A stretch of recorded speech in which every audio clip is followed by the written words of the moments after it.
শুভেন্দুদা, গতকালকে আরেকটি নজিরবিহীন ঘটনা দেখা গেল। তিনি প্রশাসনিক বৈঠক করলেন মমতা বন্দ্যোপাধ্যায়।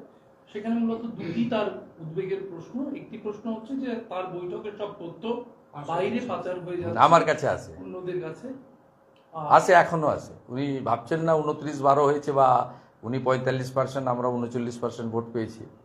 থামেনি, এখনো আসছে। ওনার মিটিংয়ে যা যা হয়েছে সব আমি জানি তথ্য।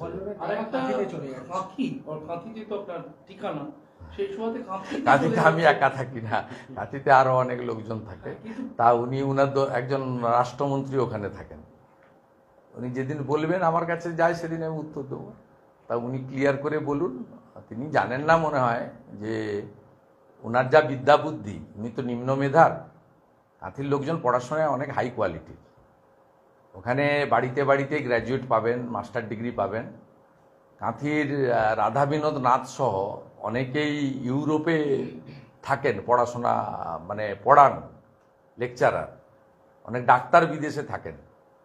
তা আপনার কাঁথির কাছে একজনের বাড়ি আছে, দেশপ্রাণ বীরেন্দ্রনাথ শাসমল, যিনি কংগ্রেস অধিবেশনে অপমানিত হয়েছিলেন, খালি পায়ে বেরিয়ে গিয়ে অবিভক্ত পরগনা, অবিভক্ত মেদিনীপুরে ট্যাক্স বিরোধী বন্ধ আন্দোলন করেছিলেন। এবং একমাত্র হিন্দু মানুষ, মানে হিন্দুদের প্রথা আছে তো, মানে বৈষ্ণব ছাড়া অন্যদের দাহ করতে হয়, তো ওনাকে দাঁড় করিয়ে পড়ানো হয়েছিল। ওনার নামে আপনার কলকাতার রাস্তাও আছে, দেশপ্রাণ শাসমল রোড। অর্থাৎ তিনি শুভেন্দু অধিকারীকে আক্রমণ করতে পারেন, কারণ তিনি আমার কাছে হেরেছেন, যন্ত্রণা আছে। 1956টা বেড়ে 8,000-এর কাছাকাছি গেছে। তারপরে আমার জেলাতে কার্যত শূন্য করে দিয়েছি ওনার পার্টিকে আমি। 16টার মধ্যে 15টা বিধানসভায় লিড আছে। তা সব মিলিয়ে উনি কিছুতেই না পারছেন ভোটে আমাকে হারাতে, না পারছেন ব্যক্তিগতভাবে আমাকে থামাতে।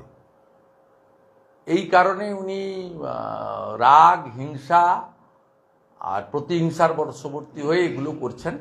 কিন্তু কাঁথিকে দয়া করে অপমান করবেন না। কাঁথি লবণ সত্যাগ্রহের জায়গা, কাঁথিতে পিছাবনি আছে, যে জায়গাটা আপনি ভূমি রাজস্ব দপ্তরের রেকর্ডে পাবেন না। কারণ ওখানে আন্দোলনকারীরা পিছায়নি, ব্রিটিশ পিছিয়ে গেছিল, তাই জন্য নাম হয়েছিল পিছাবনি। মমতা ব্যানার্জির পরিবারের কেউ স্বাধীনতা আন্দোলনে অংশগ্রহণও করেননি, জেলও খাটেননি। আমার পরিবারের বিপিন অধিকারী স্বাধীনতা সংগ্রামে আন্দোলনে ছিলেন এবং ব্রিটিশের জেলও খেটেছেন। উনার রাজনৈতিক জীবনের অনেক আগে আমার পিতৃদেব শিশির অধিকারী 70 সাল থেকে ভোটে জিতছেন, 82 সাল থেকে বিধায়ক।